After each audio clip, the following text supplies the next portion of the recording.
What's going on, dudes and dudettes? So I forget if I was clear or not, but yes, Keenan Allen in that last game did become the highest receiving total in Chargers history for a wide receiver. But yes, he is still behind Antonio Gates, one of the greatest, players of all time with the Chargers in total receptions, I believe, and total receiving yards also. But the receptions, seems like he could almost get him this year if he continues the way he has been. Probably not, but definitely with the next season or two.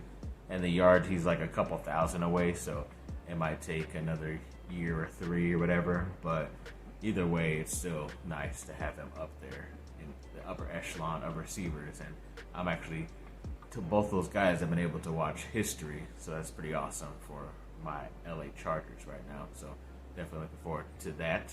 And yeah, I forgot to mention, I'm kind of calling and hoping that Justin Herbert still goes because he had like one sleeve on one side during the game when he was coming out from warm-ups. And I'm like, oh, is he? Because everybody, whenever Kobe did that the first time, everybody copied it, whether it was you're in football, other basketball players, other sports and stuff. They always did that. So I'm like, oh, is this going to be his Mamba mentality game? And of course it was. He threw for over 400 yards and completed 40 completions and 3 touchdowns as well, I believe. So hopefully he does end up continuing to go with that, because I forget if he had that before in the past or not, but it definitely was a nice thing. And I'm not superstitious, but I'm a little stitious, so I think he should definitely go with that again. And then yes, I know I did a short about this. Seems like only like less than 20 people watched it, but yes, sadly, I think it was Monday, later in that day, already after I had posted the video here on YouTube, that Mike Williams did suffer a torn ACL in that game the day prior, Minnesota, and he's going to be out for the rest of the year, which freaking sucks, obviously. But I think as of right now, they can weather the storm right before the bye week, because they get the Raiders this weekend and then a bye week right after that. But Joshua Palmer obviously needs to step up. Their first-round draft pick, Quentin Johnson, obviously needs to step up as well. But I still think they might need to get a bit more help in that area. I know they did sign Sime Fehoko, who was recently with the Cowboys, I believe. So that's why Kellen Moore, he's used to Kellen Moore's system, who's the offensive coordinator for the Chargers. So it wasn't that surprising. But I still think they need a little bit more of a no-name or bigger name, or someone who's maybe struggling or not in the correct situation, in my opinion. So I'm pretty sure they could get a guy like a Rashad Bateman, who was a first-round pick a handful of years ago, but is struggling to get on the field and get multiple receptions for the Baltimore Ravens. So I think even if you threw like a 6th-round pick at them, they would probably take it and be done with him, because they already have enough guys, according to them, at that position. And even like a veteran like Robert Woods, someone you could trust as well, who's in the mold of a Keenan Allen. Yes, a little bit of an older receiver, not as tall as a Mike Williams either, but that's why you have Johnston, who's 6'4", and even Joshua Palmer is like 6'2" or something like that. So you have your height already, and you use your tight ends too, one of them who's 6'8". Then Woods, you could probably still get him for a 7th-round pick, because he's an older dude as well, and he's not really the number one option out there in Houston either. So I think, yeah, Fehoko was a nice enough signing to seal the wound right now, but to be able to last this whole entire season, I think they still need to add some veteran help there in that room. And going either way of those two, Bateman or Woods, I think will help out the Chargers, in my opinion. And yes, ex-Duke player Trevor Keels recently signed a training camp deal, or whatever they call that, with the Minnesota Timberwolves. I know he had signed like a 2-way contract or deal with the Knicks recently, who he had played last season or two. But yeah, I guess they had just let him go because they brought in someone else. So luckily he was able to sign with Minnesota, which will be cool because he'll be joining Wendell Moore out there, who was also an ex-Duke player. But yeah, Keels is another guy who I think if he would have stayed in college another year or two, he would have a better chance at a better career in the NBA.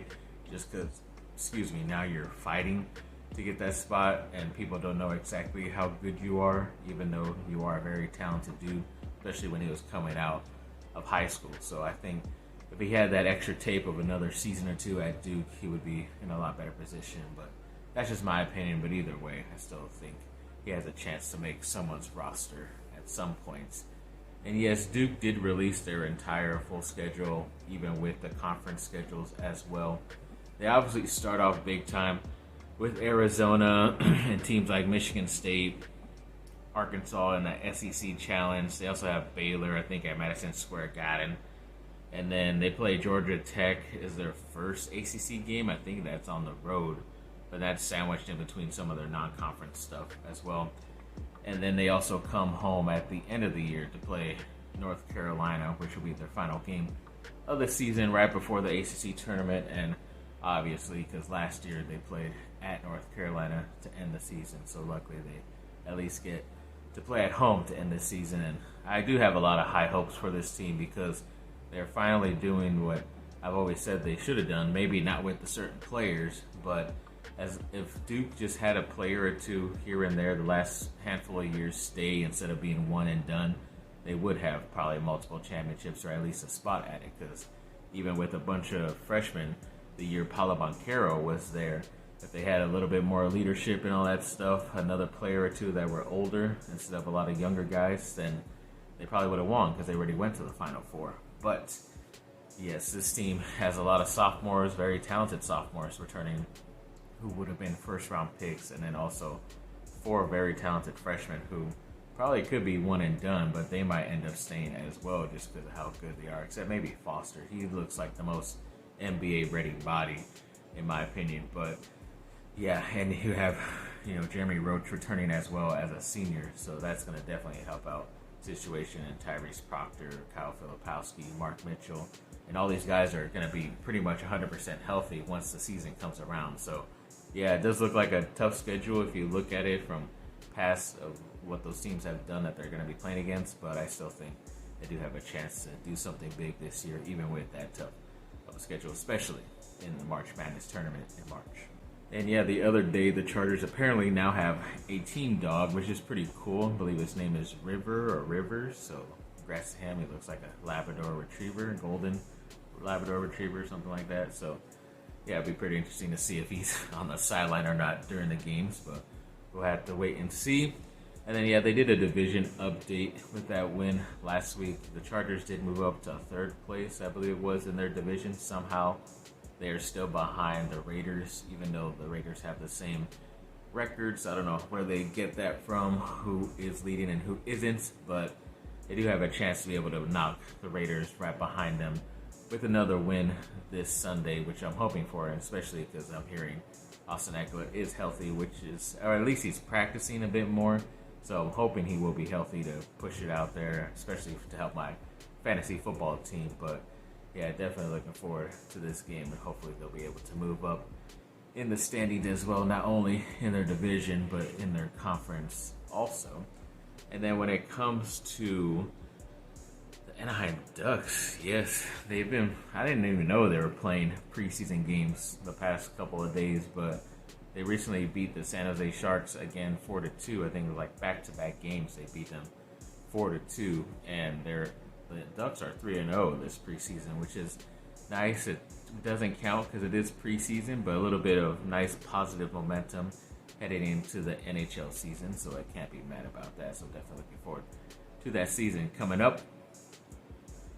And yes, the college football playoff committee is kind of maybe going to stick with this one type of way that they're going to put the teams together when it comes to the 12th team in a couple years. So they're going to definitely keep the 5 conference winners. It might be different to see what the Pac-12 ends up being if they just end up joining with another group or somehow end up adding multiple teams to help themselves, but they're not just going to give an automatic bid to the 1 or the 2 teams that are in the Pac-12 now. But they're going to give, automatic spots to those conference winners. So let's just say the Pac-12 does it. So that will be 5 spots. And then the next 7 spots will be the highest ranked teams after that. So not the AP poll, but the college football committee poll, wherever they slot you after those, winners, I guess would be very important, or even ahead, because sometimes, some of those conference winners will have worse records than the higher teams above them in the rankings. But yeah, overall, I think that's the better way to do it instead of just having like some type of pool or drawing or something like that. This will definitely be the best way to get the best teams out there, especially for that 12th team, which I'm very excited about because I love when it's March Madness and to do it with college football. I can't believe I'm not into like whether it's Division II football. I'm a bit more into it when it's more like the semifinals and the finals, but just to see like how it's you play this game and the next week you have another game and stuff, it's pretty cool like to be able to do that. But there will definitely have to be less, regular season games in my opinion with this 12 team playoff, but I'm all for that either way. So just focus on your conference, forget the non-conference, and USC will be good because they will be in the Big Ten. And yes, a big trade in the NBA happened the other day where Damian Lillard of Portland was traded to the Milwaukee Bucks in a 3-team deal with the Phoenix Suns as well, where they sent one of their star players, Ayton, to Portland, and in exchange for Milwaukee, they sent one of their better players, Jrue Holiday, to Portland as well, and Portland pretty much got draft capital and all that stuff, but sadly, yes, Grayson Allen of Duke, who was on Milwaukee, did get traded to Phoenix, so I will be able to see him more technically playing against the Lakers at least 5 games because they are division foes, but it just sucks because it's like him and Luke Kennard, they get put onto the, division rivals, and I have to see them play against my Lakers, and I prefer them to be playing on the Lakers, but I guess I'll have to take what I can get. At least it's, 5 more games I get to see of Grayson Allen technically. But yeah, Jrue Holiday was definitely the guy who's kind of been left to rot, I guess you could say, out there in Portland, because he definitely doesn't want to be part of a rebuild. He's definitely a guy who could help you win right away. So obviously, like teams like the Miami Heat, Knicks, and Lakers, Clippers, they're all probably going to be trying to get him and pursue him. But even he may have said recently, a rumor, that he prefers teams like the Lakers or the Heat to go after him because he thinks they're more ready to win a championship right away. And I hear the Miami Heat were in the sweepstakes to try to get Lillard anyways, who is a point guard at the same position, so they might be willing to give up the house for that. But if Milwaukee didn't like their deal, then why would Portland either? But I'm sorry, if Portland didn't like their deal in the first time, then why would they like it again? But either way, Lakers maybe have a chance. You could add in like D'Angelo Russell, maybe a Rui Hachimura, but that might be too much. But I don't know. Jrue Holiday is a really good guy, so I think maybe trying to pursue him will definitely help them out, especially defensively in the playoffs. But you never know, so we'll see what happens late in January/February, right before the trade deadline. And yes, J.C. Jackson recently was in the news, the Chargers cornerback, because I forget if he was arrested or just reprimanded, because apparently he was supposed to be in court for this incident. I guess it was a speeding incident that happened while he was still in Massachusetts with the New England Patriots, and he didn't appear, so I don't know if he's on probation. I think he was on probation, but he still didn't show up, so I don't know if he's officially arrested and stuff, and I don't know if this has to do with him not playing as much or getting enough playing time. Even himself says that he's not 100% ready to go playing wise, but he's still doing all this stuff to be able to get on the field, and he says he deserves to get on the field, but maybe this stuff outside of the NFL game and just him not being 100% healthy is the main reason why he is not playing. But maybe this could also be a reason for them to terminate the contract as well, because yeah, he already had suffered a major injury. So you lost him for most of last year, and this incident popped up, which he could have easily dealt with for some reason and didn't. So I don't know, maybe they could get that 80-something million back, or at least most of it back that they gave him on a 4-year deal. But I don't know. Sometimes you just got to worry about signing New England players when they play well, because a lot of stuff usually ends up going bad. But we'll see what ends up happening with this fluid situation and hope for the best, I guess. And yes, the other day, I think it was Wednesday, Sum 41, one of my favorite early 2000s bands, came out with a new song called Landmines, which I think is really good. It's not up to par as to what I thought it was going to be, but it's definitely a nice return to the sound that they did have back in the early 2000s. It's still a really good song I like, but it's just funny how everybody is noticing this song, and it's like, oh, the nostalgia feels, but it's like, if you've been following the band, if you were a true fan, you would know that they've been doing music this whole entire time since the early 2000s, and not just mentioning the early 2000s. So I've liked pretty much most of the stuff they've done. The stuff more recently is a bit more hardcore, which I'm not as into, but I still like it because it's still a band that I've liked for a long time behind it. So either way, I'm still going to support it. So definitely looking forward to what's going to be coming out of this double album in the near future. And then, yeah, apparently the other day Billboard said that Blink-182's One More Time is like at the top charts of like the top trending song, or just like song list or whatever it was, that it was at the top of that. So that's pretty cool for Blink-182. And they also did have an anniversary, a 12-year anniversary of their album Neighborhoods, which was the first, reconciliation record that Tom DeLonge came back, the first time he came back to Blink-182. And there's a lot of great songs on there. I mean, it starts off with Ghosts on the Dance Floor. There's a song, I think it's number 4, After Midnight, which I think they should have done as the first single. Up All Night is a really good song, but After Midnight just seems like an even better song. And then you get both Mark and Tom singing at the same time, which is what I think they wanted to do as their first single. But excuse me, yes, either way, it's still a great record. Wishing Well is another great song, which I know Tom DeLonge was writing with Angels and Airwaves, but he for some reason put it in this record. So either way, it still sounds good.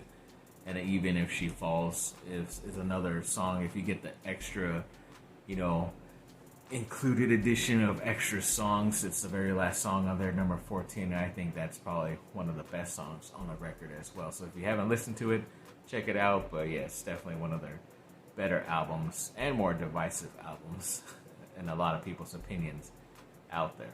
And yes, I don't know if I said recently or not, because a few weeks ago, Winning Time, the show about the Lakers' history and all that, was canceled after their season 2 finale premiered, which sucked because I was really into that show, and especially the second season, following every Sunday night or the next Monday, watching a brand new episode. And to me, it only just hits and sucks more is that the end of the season, basically, with the Celtics winning that championship that year, and obviously there was plans to show this rivalry throughout the 80s, going back and forth and all this good stuff, but they just had to quickly wrap it up. And once the ending scene pretty much kind of wraps up the whole entire history, whether it was Pat Riley, Magic Johnson, Jeannie Buss, it kind of goes through like a picture, PowerPoint version of it, so you kind of know that they knew they were going to get axed either way. But I would have liked to see what that season or the next couple seasons could have gone, because I thought there was a lot of great acting by a lot of people on there. But yeah, sadly, have to see it go. And then Reservation Dogs is another series that I've been watching the past handful of years that I've liked a lot, because it shows what indigenous people do, and they're basically exactly the same people as us. Even a lot of the teenagers, and they get into all sorts of problems or have same sorts of conversations, but that show also dealt with a lot of like spirituality stuff and how their culture goes through and all that stuff. So that was very cool and nice to see, as well as how they help their community a lot. Like, no matter what, you're always going to help the people around you, especially the elders. So that's always good. So yeah, sadly it was the series finale. I thought it ended well. It was sad to see it go, and I wasn't crying, but yeah, it's definitely a very nice series ending. And I think even the creator said they could have continued to go, but he felt it was a nice way to end, because he kind of makes people wanting more. And he's still going to do, I think he has a movie that he's planning to do recently, so I think he's going to be pretty much in the mold of like a Taika Waititi, who I got behind from New Zealand, and he's been very productive and doing well in the business. So hopefully Sterling Harjo will be another name to look out for in the near future. So yes, thanks for watching, people. Like and subscribe, comment down below, let me know what y'all think. Have a great rest of your day. Bye.